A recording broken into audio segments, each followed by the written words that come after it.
La novela española desde 1939 a 1975. Cela y Delibes. Este es el canal de clases de lengua y literatura española. Yo soy Catalina Montero y espero que te quedes. Empezamos. A los escritores que se exiliaron después de la Guerra Civil se los conoce como la generación perdida. Las diferencias narrativas entre ellos son notorias, pero su obra coincide en los planteamientos argumentales, las consecuencias de la guerra civil y un sentimiento ambiguo de atracción y rechazo respecto a la patria perdida. Aunque siguen la estela del realismo y del humanismo ilustrado de la novela de la década de 1930, también experimentan con nuevos modos narrativos. Encontramos a Ramón José Sender, que se mueve entre el compromiso ideológico y la denuncia social. Sus dos obras más destacadas son Crónica del Alba, que es una novela autobiográfica en 9 volúmenes, y Requiem por un campesino español, que narra los difíciles años de la Guerra Civil. Mas Auf utiliza un lenguaje profundo, con vivos diálogos y cambios de punto de vista. Su visión es crítica y comprometida. El ciclo El laberinto mágico, formado por 6 novelas, narra toda la guerra civil con un lenguaje rico, sonoro y sutil. Rosa Chacel.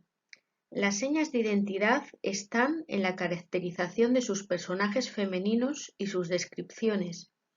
En Memorias de Leticia Valle se cuenta en primera persona la vida de un adolescente. Más tarde publicó la trilogía autobiográfica Barrio de Maravillas, Acrópolis y Ciencias Naturales. La obra de Francisco Ayala habla del poder con un lenguaje culto e intelectual que nos invita a la reflexión. En Muertes de Perro critica las dictaduras y en el fondo del vaso la corrupción burguesa. Durante los primeros años de la década de los 40 existe un gran vacío literario. Los novelistas anteriores a la guerra han muerto o están en el exilio. Solo quedan en España Pío Baroja y Unamuno, que se convertirán en los referentes de los nuevos narradores. La narrativa de estos años se puede dividir en 3 corrientes. El realismo convencional, que es la heredera del pasado. Los escritores no hacen experimentaciones técnicas ni ejercicios de estilo, simplemente describen con realismos escena de la vida del ser humano, que en algunos casos son meros anacronismos. El tremendismo. En 1942, Camilo José Cela publica La familia de Pascual Duarte y con esta se reinicia la nueva andadura de la novela española hacia el tremendismo, que se caracteriza por tener las historias tremebundas y violentas con una visión desagradable de la vida. Están ambientadas en lugares miserables y el lenguaje utilizado es tosco y el estilo muy expresivo. Y el realismo existencial, que esta tendencia se centra en los problemas existenciales del individuo desde una perspectiva subjetiva. En cuanto a los temas tratados, vemos la incertidumbre del destino, la incomunicación. El espacio se limita solamente para mostrar el sufrimiento de los personajes. El narrador está en primera persona y se da el monólogo interior, y el orden cronológico es lineal. Ninguno de los escritores de la generación del medio siglo participó en las hostilidades de la guerra, ya que eran unos niños, aunque es verdad que conocieron sus errores y las dificultades de la posguerra. La censura, además, impedía el acceso a la literatura extranjera, por lo que les faltaron referentes. Solo tuvieron a Camilo José Cela y Carmen Laforet. La transformación social que buscan los narradores se manifiesta en 2 tendencias: el objetivismo o neorrealismo y el realismo crítico. Vamos a verlos. El objetivismo o neorrealismo propone una visión narrativa objetiva. El autor desaparece utilizando la tercera persona como si fuera una cámara cinematográfica. Sus características son que los personajes son menos importantes que la situación narrada. El argumento no desaparece, no sucede nada, sino que se narran anécdotas de la vida cotidiana. y se concentra el tiempo y el espacio. La historia sucede en un periodo corto de tiempo y el espacio se sitúa en lugares perdidos y olvidados. Y el lenguaje es claro y sencillo, refleja el habla coloquial. En cuanto al realismo crítico, tendremos que decir que La colmena marcará el inicio de esta tendencia, mediante su actitud crítica y novedades narratológicas, favoreciendo así una nueva novela con estas características. El autor toma partido con el propósito de denunciar las injusticias y las desigualdades sociales. Los personajes están indefensos e indecisos, son antihéroes que intentan sobrevivir en un mundo lleno de penalidades, presentándose como arquetipos colectivos de la clase que representan.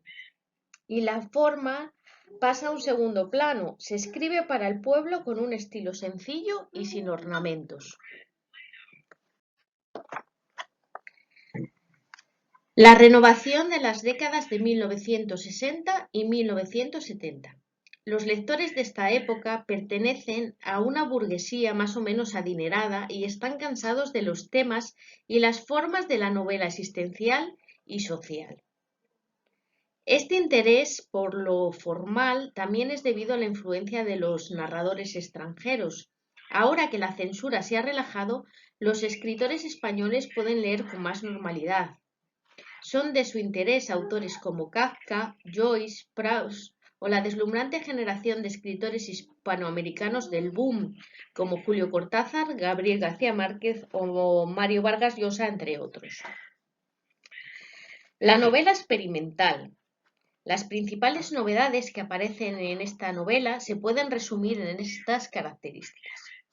Los personajes indagan en su pasado para entender sus problemas existenciales. Se elimina el argumento, introduciendo las digresiones, incluyendo otros textos no literarios, mediante estructuras caóticas que rompen la coherencia textual. Se experimenta con nuevos modos de narración,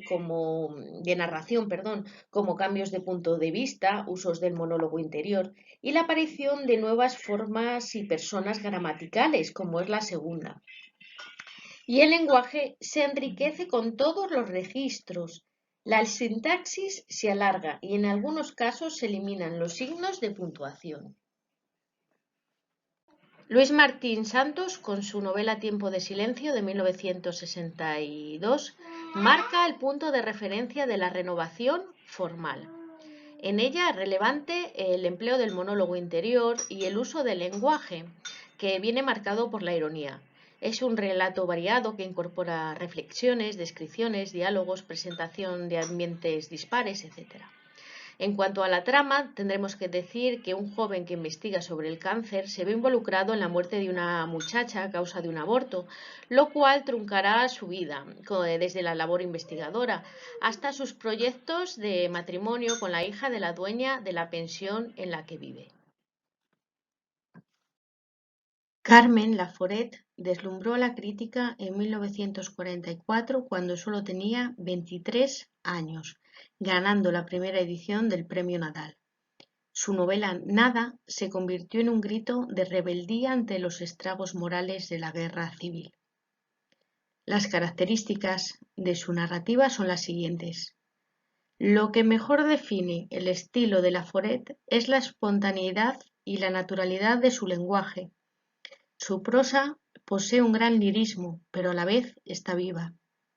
Laforet utiliza en sus primeras novelas los temas preferidos del realismo existencial, la miseria material y moral de la posguerra o la desilusión de la realidad.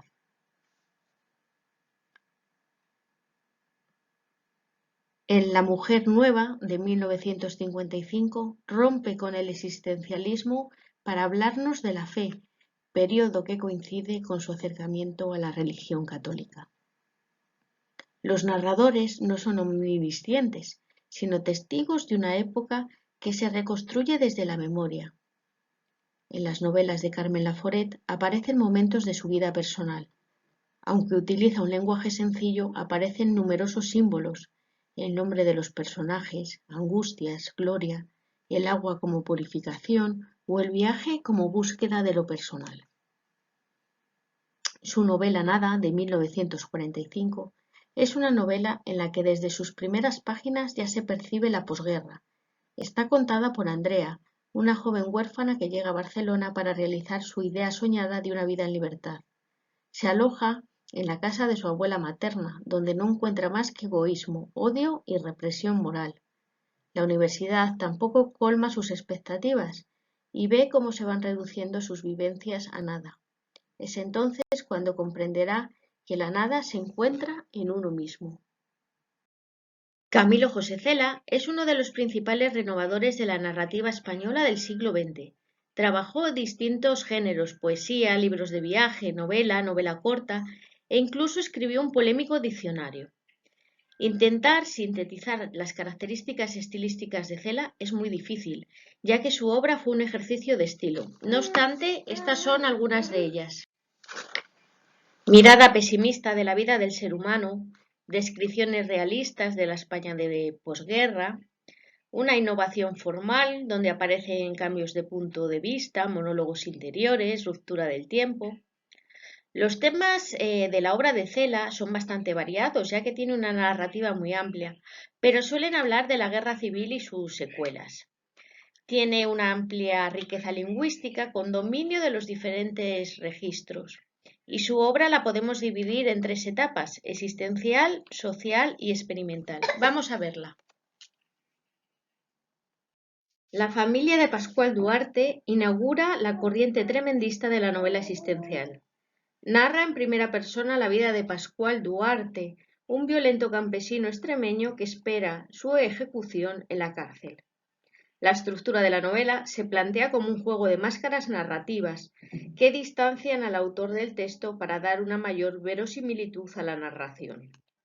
El personaje de Pascual Duarte es una víctima de la fatalidad que busca la misericordia del lector, como si se tratara de una tragedia griega o una obra lorquiana.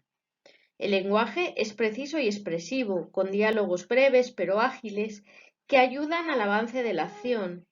Cela cuida muy bien la descripción del paisaje y de los personajes, y a pesar de los numerosos vulgarismos y dialectalismos, la obra rezuma de un singular lirismo con numerosos recursos estilísticos.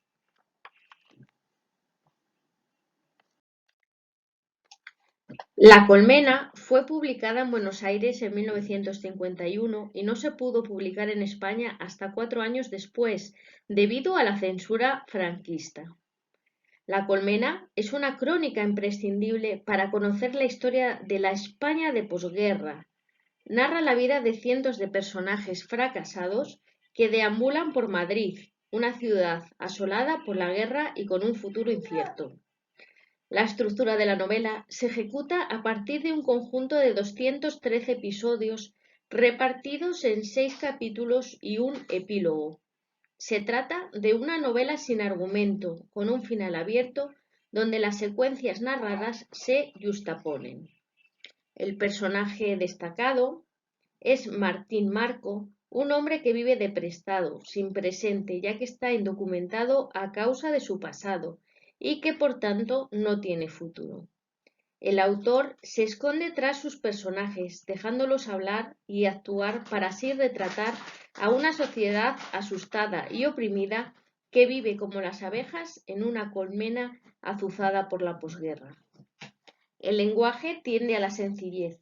Aparecen todos los registros con los que se construyen diálogos auténticos, unas veces tristes y desgarradas y otras irónicos y satíricos, sin por ello dejar que en el lector tenga la sensación de que está leyendo una obra vulgar, sino más bien una novela llena de lirismo, donde el relato es sustituido por la vida que pasa y que avanza hacia ninguna dirección.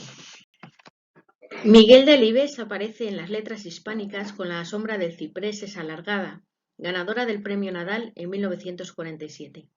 Después llegaron otras distinciones, en las que destacan ser académico de la RAE y el Premio Cervantes en 1993. Las características de la narrativa de Delibes son la brevedad, la sencillez y la precisión lingüística que aprendió de su otro oficio, el de periodista. Los temas preferidos, además, son la alabanza de la naturaleza y la vida sencilla en los pueblos, en contraposición a la deshumanización que conlleva el progreso en las grandes ciudades. La minuciosa construcción de los personajes, la elección del nombre, las manías que los singularizan y su determinismo, saben lo que quieren y luchan por sus ideales. Presencia de lo sensorial, como sonidos, colores, olores, y el esmero en la descripción de los paisajes.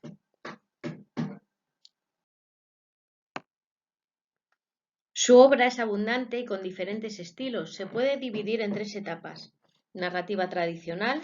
Son obras con un narrador omnisciente que observa y opina. El mundo rural está idealizado y aparece la crítica burguesa en la que se reflexiona sobre la condición humana. La narrativa experimental, donde abandona el argumento y se adentra en la psicología de los personajes para hablar del mundo vivido.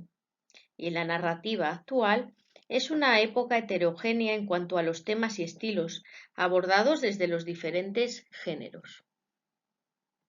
La obra El Camino de 1950 se hace una alabanza del mundo rural por oposición al progreso de la ciudad. Daniel el Mochuelo, en busca del tiempo perdido, recuerda su vida cotidiana en el pueblo en compañía de sus amigos Roque el Móñigo y Germán el Tiñoso, la noche previa a su marcha a la capital para estudiar el bachillerato. La estructura corresponde a la tradicional del relato. Se divide en planteamiento, en el que Daniel empieza a recordar su vida, nudo, en el que narra cómo han sido sus vivencias en el pueblo, y desenlace que se desarrolla en su último día antes de partir. Los personajes infantiles simbolizan la defensa de la naturaleza. Daniel, a pesar de su juventud, comprende que la auténtica vida se encuentra en el pueblo y no en la ciudad. Los adultos quedan fuera de este universo idealizado. El lenguaje de El Camino es la demostración de que se puede escribir como se habla, sin una sintaxis compleja. El propio autor nos dice que había que escribir de forma que el texto sonara en los oídos del lector como si lo estuviéramos contando de viva voz.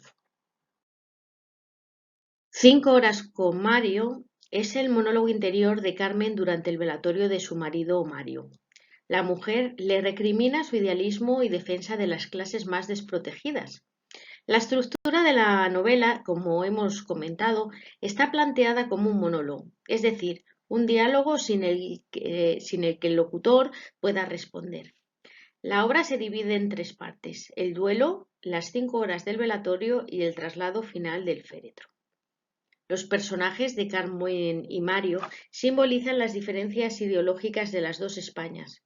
Carmen, mujer tradicional y clasista, y sin embargo Mario es liberal e idealista, el defensor de los más oprimidos. El lenguaje utilizado corresponde al habla coloquial y familiar. Por otra parte, Carmen y sus reproches dirigidos a Mario se hacen como si éste estuviera presente, por lo que la función apelativa está muy remarcada mediante vocativos y oraciones imperativas o exhortativas.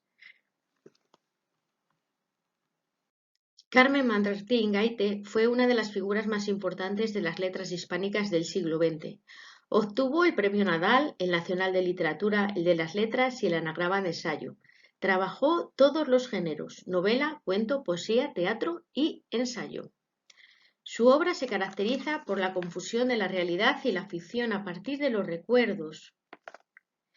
La intertextualidad que puede ofrecer una mirada literaturizada de la realidad. Los temas de su obra giran en torno a la búsqueda de la identidad personal, la comunicación o la evasión de la realidad, y la preferencia por los personajes femeninos e infantiles.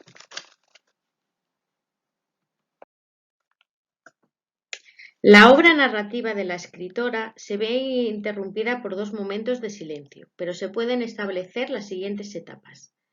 Realismo social. Son novelas recreadas en ambientes reales y con personajes femeninos que intentan evadirse de la realidad triste y vulgar que les ha tocado vivir. En esta época podemos enmarcar su obra como Entre visillos, de 1958. En la novela experimental.